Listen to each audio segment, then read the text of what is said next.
Alô, turma boa do canal Ave Mais, um grande abraço. Muito bom dia para você ligado aqui no Acorda Vascaíno. O Acorda Vascaíno todo dia bem cedinho, trazendo a minha opinião.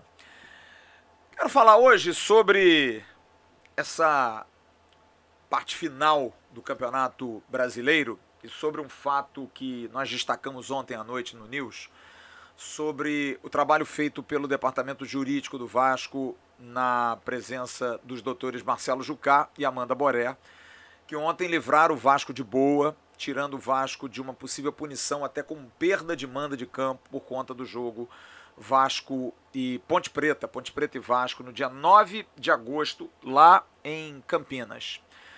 Esse jogo quase deu ao Vasco também perda de mando de campo, por conta de briga de torcedores. Por mais que a Ponte Preta tenha maior número, a briga aconteceu entre as duas torcidas. E ontem o doutor Marcelo Jucá e a doutora Amanda, brilhantes como sempre, foram muito didáticos na informação de que o torcedor precisa tomar muito cuidado, porque mais do que nunca ele é parte integrante do espetáculo.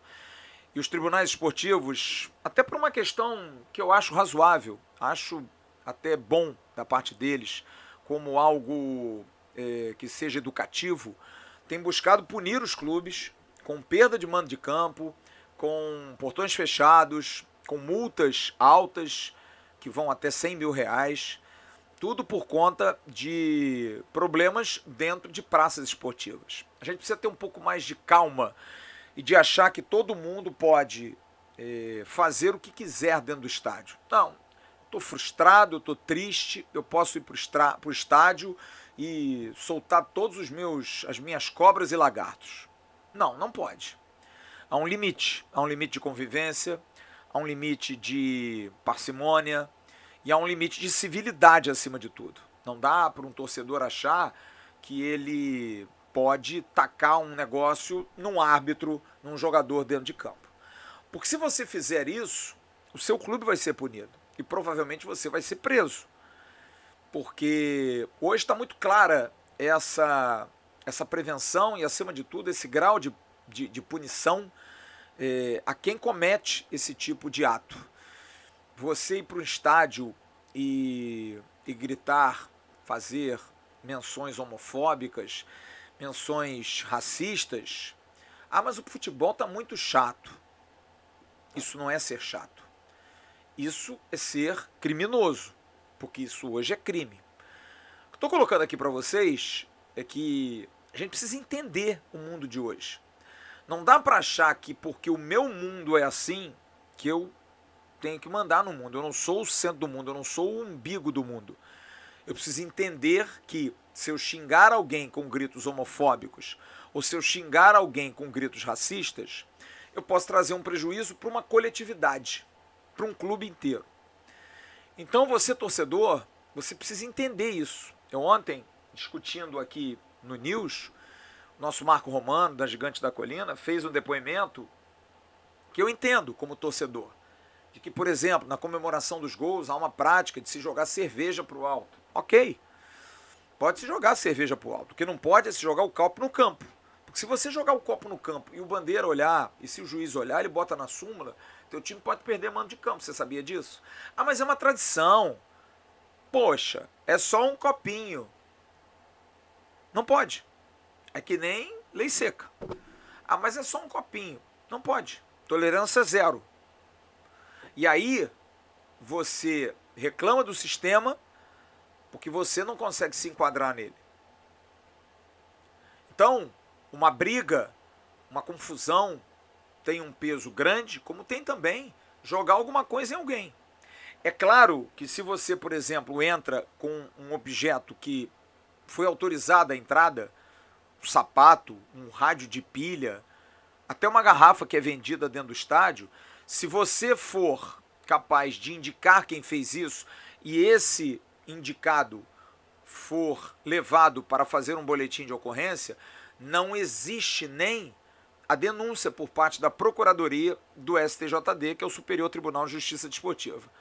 No entanto, se for um rojão, se for um pau de bandeira, não tem nem como fazer BO. Vai a julgamento e é punido. E a punição é séria. Ontem, por exemplo, a Ponte Preta e o Operário perderam mando de campo, mas não com inversão. Perderam o mando de campo sem presença de torcida. Estádio com portões fechados.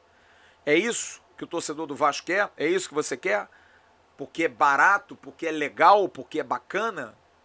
E não chame de retrógrado quem pensa isso. Não pense que estão contra você, que o mundo é contra você. São regras. Aprenda a viver com regras. Regras precisam ser cumpridas. Porque o Brasil é um país em que as leis pegam, né? Essa lei eu acho que não vai pegar. Não, lei não tem que pegar. Lei tem que ser cumprida. E eu acho que tudo isso precisa ser didático. O clube precisa fazer um trabalho preventivo, o clube precisa mostrar ao torcedor que pegar um copo de cerveja e jogar no campo para comemorar um gol é tolice. Porque você está comemorando o gol naquela hora, vai rir, vai achar um barato, né? E daqui a um jogo você não vai comemorar mais o gol. Sabe por quê? Porque você não vai estar mais dentro do estádio. Porque o estádio vai estar fechado, porque o seu Vasco, o nosso Vasco, vai ter perda de mando de campo. É legal isso? Puta, mas eu esqueci, eu acabei fazendo isso na hora. É exatamente para isso. Educativo. Preventivo, para você nunca mais fazer. Então, eu acho que o depoimento deles foi importante, mas ao mesmo tempo a vitória também nos leva a uma reflexão muito legal. Do quão profissional me parece que mesmo com pouco tempo, indo para 3 meses agora em novembro, o futebol do Vasco já começa a ter uns vieses, uns filetes de profissionalismo. A questão envolvendo a premiação, a questão envolvendo os salários, que não se fala mais, não é mais notícia. As próprias ações na justiça, que eram recorrentes, hoje aparecem, mas não há grande repercussão. Por quê? Porque estão dentro do regime centralizador, pago por conta da SAF. Não há mais preocupação com dívidas. O Vasco é um clube hoje que não tem dívidas. O Vasco é um clube hoje que paga as suas dívidas, que tem as dívidas equacionadas. Então tudo isso leva muito, por um lado, que nos dá esperança de um futuro. Quando você discute prêmio com jogadores, sem que os jogadores tenham procurado, e torna espontâneo por parte do clube, dizer, vem cá, vamos conversar aqui, se vocês subirem, vamos discutir um prêmio. E você ouviu dos jogadores, não, legal, bacana, que bom, vamos conversar, mas é para todo mundo, né? A preocupação de ser para todos, para todo o staff, de fisiologistas a massagistas, a roupeiros, passando por treinador, comissão técnica em geral, é isso. Isso já me dá um ar de profissionalismo. Ah, mas o time não está jogando bem. Aí é uma outra questão, uma questão técnica, é uma questão de qualidade dos jogadores, não é uma questão que envolva administração. E eu acho que a administração tem sido boa, tem sido positiva, tem sido capaz de dar ao Vasco retorno. E eu acho que isso precisa ser destacado. A gente precisa entender que isso é fundamental. Eu estou tentando costurar aqui uma entrevista com o Paulo Brax, que desde que chegou ao Vasco apenas foi apresentado e participou da apresentação do Jorginho. E ele até citou o Juninho também. E o Paulo Brax, eu acho que era interessante ele falar. Acho interessante ele falar desse momento, do que está sendo feito, da expectativa para esses 5 últimos jogos. Talvez não agora, mas depois do jogo do Novo Horizontino, porque o Vasco vai ter aí 4 partidas para o caminho final do grande sonho do torcedor vascaíno de voltar à Série A. Não sei se ele vai falar de planejamento de futuro, mas pode dar algumas dicas, porque eu acho importante que a gente possa divulgar isso, a gente possa trazer ao torcedor do Vasco essa nova realidade, porque a gente vai sentir na pele ano que vem, se Deus quiser, na Série A, e vamos jogar a Série A, todos os ventos da SAF, porque o que pode ser feito nesse momento está sendo feito, e o que não pôde pelo menos, colocando o acento, não é o que não pode, é o que não pôde, é em cima de tempo. A janela fechada não pôde se contratar. Contratou-se o que tinha-se no mercado em relação a valores alcançáveis, né? E aí veio o Tubarão, veio o Fábio Gomes, veio o Matheus Ribeiro, né? Jogadores que não agradaram, o Paulo Vitor. Então todas essas situações nos trazem uma certeza de que ano que vem, na Série A, nós vamos sentir o que é uma SAF. Hoje o trabalho está um pouco invisível, mas a gente sente nitidamente que não há razão para justificar um insucesso. apenas a incapacidade dos atletas. O Vasco tem um jogo dificílimo contra o Novo Horizontino daqui a 2 dias. Sim, é difícil, porque o Novo Horizontino está desesperado. O Novo Horizontino está arriscado em perdendo para o Vasco entrar na zona de rebaixamento. Então eu acho que isso precisa ser levado em consideração. Eu vejo o Vasco como um clube hoje mais bem preparado nos bastidores. O Paulo Brax foi visitar o CNM da comissão de arbitragem, mudou esse jogo que seria amanhã para sábado, mais um dia de descanso. Tá mexendo nos pauzinhos, tá conseguindo mexer ali, tá trabalhando já pensando no ano que vem, comandando aí o pessoal da análise de mercado, trazendo o Alex Clapham, que é o treinador de bola parada, tentando ajudar também no trabalho do Jorginho. Enfim, o trabalho tem sido profissional, o trabalho tem melhorado em termos de rendimento. Tivemos mais um ano ruim em relação à gestão. A gestão Jorge Salgado no futebol é realmente uma tragédia. O presidente Jorge Salgado, que inclusive sumiu, desapareceu, não dá mais nenhum tipo de declaração, o que eu acho muito errado. E me preocupa, porque Jorge Salgado está na SAF. Ele tem 30% da SAF. Assim como Roberto Estrada. Vi Roberto Estrada recentemente dar uma entrevista. Eu acho que o presidente Jorge Salgado precisa, às vezes, botar a cara a tapa. Precisa aparecer. Precisa mostrar que ele está por dentro, que ele está ali. Porque o Vasco faz parte do Vasco SAF. 30% é da associação, é do clube. E eu acho que o presidente tem sido muito omisso em relação a isso. Precisa aparecer mais, precisa opinar mais, precisa mostrar que está interessado.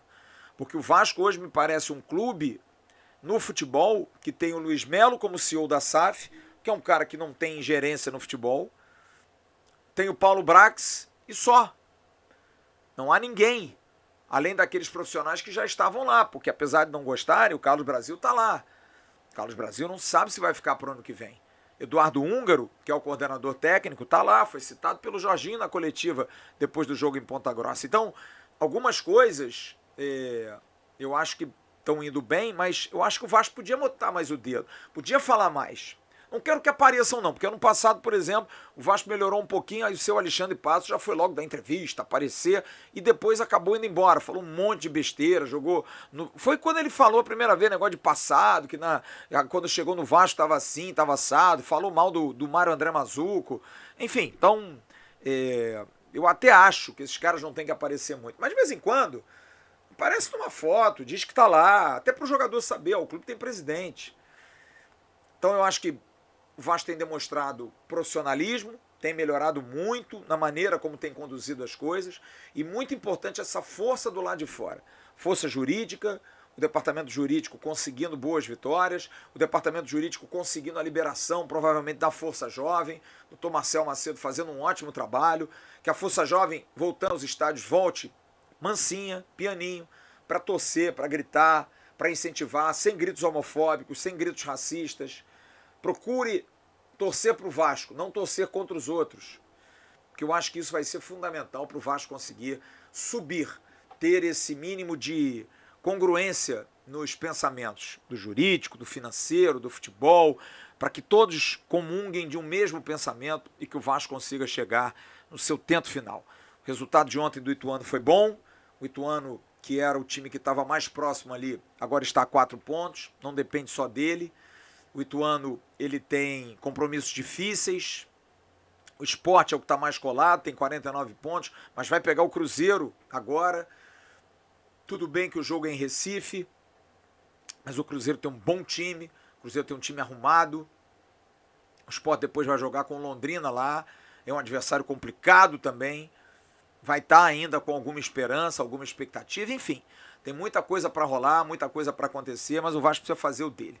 Eu volto a dizer, com toda essa organização que tem aí, a coisa parecendo andar bem, se o Vasco vencer os 3 jogos em casa, vai a 61 pontos. Acho que dificilmente o Vasco vai deixar de se classificar. 61 pontos, eu acho que o Vasco está completamente dentro. É bom lembrar que a partir de agora, o Vasco conseguindo 3 vitórias, o Sport precisa conseguir 4. Porque o Sport tem que ter uma vitória a mais do que o Vasco para empatar em número de vitórias e poder, de alguma maneira, pontos e vitórias, tentar passar no saldo de gols. Lembrando que o Sport tem saldo 1, o Vasco tem saldo 8. o que é realmente uma diferença gritante para se tirar em tão poucos jogos. Até porque o Sport não é um time que costuma meter 3, 4, não é. Tem ganho na Bacia das Almas, foi assim do Náutico, ganhou de 2-1, ganhou do Brusque de 1-0, tem sido aquele parto para o Sport conseguir vitórias. Então eu acho que para tirar o saldo vai ser complicado e teria que ganhar mais uma do Vasco, caso o Vasco ganhe as 3 em casa. Então eu acho que começa sábado um caminho, e eu tenho uma grande esperança que já na penúltima rodada o Vasco consiga ganhar a sua classificação, o seu acesso com um resultado positivo contra o Sampaio Corrêa em São Januário. Vamos torcer. As coisas estão acontecendo. Falta o time dentro de campo jogar. E jogar mais. Porque do jeito que está jogando, não há jurídico que cuide, não há financeiro que ajude, não há comissão técnica que treine, não há nada externo. Não há avião fretado, não há melhorias do vestiário que façam o time melhorar. O time por si só precisa seguir. E mesmo que não dê certo, que não jogue bem, lutem, corram, se esforcem, como fizeram ontem Cruzeiro e Ituano, um jogo de 2 equipes, uma campeã, a outra brigando para subir, mas de uma dignidade enorme. 2 equipes que não tiraram o pé, todo mundo, o Cruzeiro vai entregar. Vai não, não vai. Todos vão lutar até o final. Grande abraço a todos, daqui a pouco tem um Bom Dia Gigante ao vivo com o nosso Emerson Rocha, lá no canal Atenção Vascaínos, eu volto lá também à noite com o nosso News. Mas antes tem o Pré-News, eu vou estar aqui com o Pré-News, dando um spoiler daquilo que a gente vai falar a partir de amanhã à noite. Grande abraço a todos, fiquem com Deus, tchau turma.